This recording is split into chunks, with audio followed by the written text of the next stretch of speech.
شادی جس خاتون سے ہوئی ہے نا، آپ کی سالی کی سگی بہن ہے وہ ماشاءاللہ، تو آپ انہی سے ہاتھ ملایا کریں. کائنڈلی آپ سالی سے ہاتھ ملانا چھوڑ دیں، حرام ہے، ناجائز ہے. ہمارا لبرل طبقہ تو کہتا ہے دل صاف ہونا چاہیے، تو دل صاف ہونا کافی نہیں ہے. شریعت کے جو ظاہری احکام ہیں ان کو فالو کرنا بھی لازم ہے. اللہ تعالیٰ نے ہر وہ راستہ جو زنا کا ذریعہ بن سکتا تھا، معاشرے میں برائی کا ذریعہ بن سکتا تھا، اس پہ پابندی لگائی ہے. جب یہ باتیں ہم لوگوں کو مسئلے بتاتے ہیں تو بہت سے لوگ کہتے ہیں کہ ہمارے دل صاف ہیں اور ہم تو آج تک ہمیں کہ دل میں کوئی برا خیال نہیں آیا. برائی کا راستہ روکا ہے شریعت نے. لا تتبعوا خطوات الشیطان، قرآن کہہ رہے ہیں شیطان کے راستوں کو فالو مت کرو. تو یہ راستے ہیں جن پہ چل کے آپ شیطان کو خوش کر لیتے ہیں. تو صرف برائی سے بچنا ضروری نہیں ہے، برائی کے راستوں، جو وہ راستے جو برائی کی طرف لے کے جاتے ہیں، ان سے بچنا بھی ضروری ہے. تو نامحرم عورت سے ہاتھ ملانا بغیر کسی حائل کے، خاص طور پہ یہ تو برائی کے راستے کی طرف لے جانے والی چیز ہے. پھر اگر ایک آدمی برا ہو سکتا ہے نا، تو اسلام پابندی 99 پہ لگاتا ہے. اس کی میں اکثر ایک مثال دیتا ہوں کہ آپ اپنے بچے کو کسی ایسی جگہ نہیں بھیجتے جہاں چرس تقسیم ہو رہی ہو، چرسی بیٹھے ہوئے ہو. وہاں یہ بات کیوں نہیں کہہ لیتے کہ بھائی ہمارا بچہ اتنا اچھا ہے، ہمیں پتہ ہے یہ خراب نہیں ہوگا، اور واقعی سارے خراب نہیں ہوتے. کہیں چرس تقسیم ہو رہی ہو، مفت میں بٹ رہی ہو، تو 100 بندے بیٹھے ہوئے ہوں گے تو شاید ایک خراب ہو جائے گا، 99 تو بچ جائیں گے. ان کو پتہ ہے یہ نقصان دہ چیز ہے، ہیروئن بٹ رہی ہے، لوگوں کو پتہ ہے یہ نقصان دہ چیز ہے. لیکن بچوں کو کیوں وہاں جانے سے روکا جاتا ہے کہ بھائی کہیں خراب نہ ہو جائے. حالانکہ 100% سب کے خراب ہونے کا یقین نہیں ہوتا، صرف اس خوف سے کہ خراب نہ ہو جائے. تو اسلام نے بھی صرف اس خطرے کی بیس پہ کہ کوئی مرد خراب نہ ہو جائے، کوئی عورت خراب نہ ہو جائے، سب مردوں پہ پابندی لگا دی ہے کہ کوئی بھی کسی نامحرم عورت سے ہاتھ نہیں ملا سکتا. تو یہ بہت بری حرکت ہے، اس سے اجتناب کریں، توبہ کریں، اور کبیرہ گناہ ہے یہ اس طرح سے نامحرم عورتوں سے ہاتھ ملانا. تو توبہ کریں اس سے، اللہ تعالیٰ آپ کو توبہ کی توفیق دے. اور ناجائز ہے یہ، اور چاہے کوئی بھی ناراض ہو جائے. بعض گھروں خاندانوں میں یہ ہوتا ہے کہ اگر بھابھی سے ہاتھ نہ ملایا جائے یا چچی ممانی سے ہاتھ نہ ملایا جائے، وہ ناراض ہو جاتی ہیں. تو لوگ کہتے ہیں اس سے رشتہ داری ٹوٹ رہی ہے. کوئی بات نہیں، ناراض ہو جائیں، اللہ کو خوش کرنا پہلے ضروری ہے. حدیث میں لا طاعت لمخلوق فی معصیۃ الخالق، مخلوق کی، خالق کی نافرمانی میں مخلوق کی اطاعت جائز نہیں ہے. تو رشتہ داری ناراض ہو جائے اور اللہ کو خوش کریں، اس پہ یہ قربانی کا اجر ملے گا. ابراہیم علیہ السلام جب بت پرستی کے خلاف آپ نے کام کیا نا، تو رشتہ داروں نے آپ کو یہ تانا دیا کہ اس سے آپ رشتہ داری توڑ رہے ہو، ہمارا کلچر ختم ہو رہا ہے، رشتہ داری ٹوٹ رہی ہے. تو قرآن میں کیا آتا ہے کہ قرآن میں اللہ تعالیٰ کہتے ہیں کہ مودۃ بینکم فی الحیات الدنیا، دنیا میں جو تمہاری آپس کی محبت ہے نا، یہ محبت ہی قیامت کے دن دشمنی کا ذریعہ بنے گی.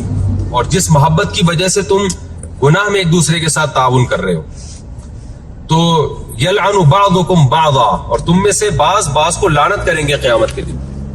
اس لیے چچی ممانی جوان ہو، اگر کزن یا بھابھی یا بہنوئی، سالی کے لیے بہنوئی یا بہنوئی کے لیے سالی وغیرہ، یہ سارے رشتے نامحرم ہیں. ان پر لازم ہے کہ وہ پردہ کریں ان عورتوں پر. اور جو عورتیں پردہ نہیں کرتی، اگر آپ سے مصافحہ کرنا چاہیں تو آپ ان سے معذرت کر لیں اور کہیں کہ بھائی یہ ناجائز ہے، میں نہیں کر سکتا یہ کام. اچھا، اس پہ پھر عورتیں تانے بھی دیتی ہیں، ہاں بڑے صوفی بن رہے ہو، بڑے نیک بنے پھر رہے ہو، اور ہمیں پتہ ہے تم کتنے پانی میں ہو، یہ تو کرتے نہیں، فلاں تو کرتے نہیں. آپ ان سے بولیں بھائی ہم اگر برے ہیں تو اللہ تعالیٰ سے دعا کرتے ہیں اللہ ہمیں اچھے کی توفیق دے، لیکن جو غلط ہے ہم وہ نہیں کریں گے. تو ایسے موقع پہ پھر اگر کوئی کہتا ہے فلاں غلط کام کیوں کرتے ہو، تو آپ کہیں کہ وہ بھی غلط ہے، اس کو بھی آپ کوشش کریں کہ ہم چھوڑ دیں، ہمیں آپ دعا دیں کہ ہم چھوڑ دیں. وجہ اس کی ہے کہ ایک آدمی اگر ایک غلط کام کرتا ہے نا، تو وہ کوئی دوسرا کام صحیح کرنا اگر شروع کر دے گا تو لوگ کہتے ہیں کہ وہ کام بھی تو غلط کر رہے ہو، وہ بھی تو چھوڑو. تو بھائی وہ بھی چھوڑیں گے. اب یہ تو نہیں کہ ایک غلط کر رہے ہیں اس کی وجہ سے دوسرا بھی غلط کرنا شروع کر دیں، یہ نہیں ہوتا. ایک داڑھی والے صاحب آئے، مجھے بتا رہے تھے کہ ایک صاحب نے مجھے دیکھتے ہی کہنا شروع کر دیا داڑھی والے یہ ہوتے ہیں، داڑھی والے یہ کرتے ہیں. تو کہتے ہیں، میں نے کہا کہ 2 جرم ہے، ایک داڑھی کاٹنا مستقل جرم ہے اور ایک یہ رشوت لینا مستقل جرم ہے. تو اگر وہ داڑھی والا جو رشوت لے رہا ہے وہ داڑھی بھی کاٹ دے گا تو ڈبل مجرم ہو جائے گا. تو داڑھی رکھی بھی ایک نیکی کا کام کر رہے ہیں، رشوت لینا یہ برا کام کر رہے ہیں. تو رشوت کو فوکس کریں نا، اس کی داڑھی کو کیوں فوکس کر رہے ہیں؟ وہی ہے نا کہ ایک داڑھی والا آدمی کہیں گاڑی چلا رہا تھا، تو میری طرح داڑھی کے ساتھ چلا رہا ہوگا گاڑی، تو کہیں ہلکی سی کسی کو ٹکر لگ گئی تو بابا کو، چاچا میاں کو، تو چاچا میاں نے کہا شرم نہیں آتی اتنی بڑی داڑھی رکھ کے ٹکر مارتے ہو؟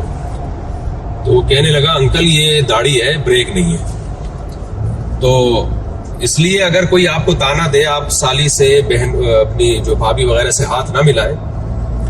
کون سی سرنگ آ گئی بھائی، اتنی اندھیرا ہو گیا۔ اچھا، اگر کوئی کہے کہ وہ ہاتھ نہ ملائیں، اگر آپ ہاتھ نہ ملائیں اور کوئی آپ کو تانا دے، تانا یہ دے کہ آپ فلاں بھی تو برائی کرتے ہو، تو آپ کہیں کہ ہم پھر یہ کوشش کرو کہ وہ برائی بھی چھوڑ دیں، یہ تو نہیں کہ وہ برائی کرتے ہیں تو ایک اور برائی شروع کر دیں۔ اس طرح کے تانے لوگ دینداروں کو دیتے ہیں کہ تم کون سے اتنے نیک۔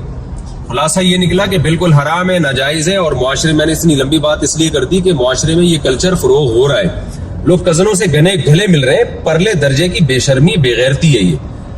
آپ انگریزوں کی کو فالو کرنے میں اللہ کا واسطہ ایسے لیبرل نہ بن جائیں، گورے لیبرل بن کے ان کے سالے، ان کے حال تو دیکھو جا کے ہوا کیا ہے۔ شادی بیاہ کا رواج کم وقتوں گیا، ختم ہو گیا، بغیر باپ کے بچے پیدا ہو رہے ہیں۔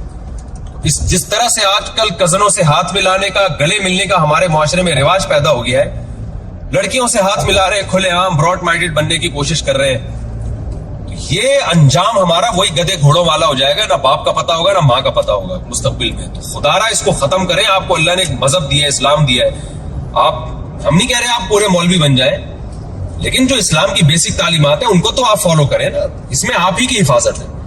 گاؤں دیہاتوں میں بھی یہ کلچر آج کل شہروں کے ذریعے اب جا رہا ہے، یونیورسٹیوں کے ذریعے۔ اب تو لوگ ٹک ٹاک پہ کیا کر رہے ہیں، اپنی کزنوں کے ساتھ ہاتھ ملا رہے ہیں، گلے ملتے ہوئے دکھا رہے ہیں، اس سے بے غیرتی پھیل رہی ہے۔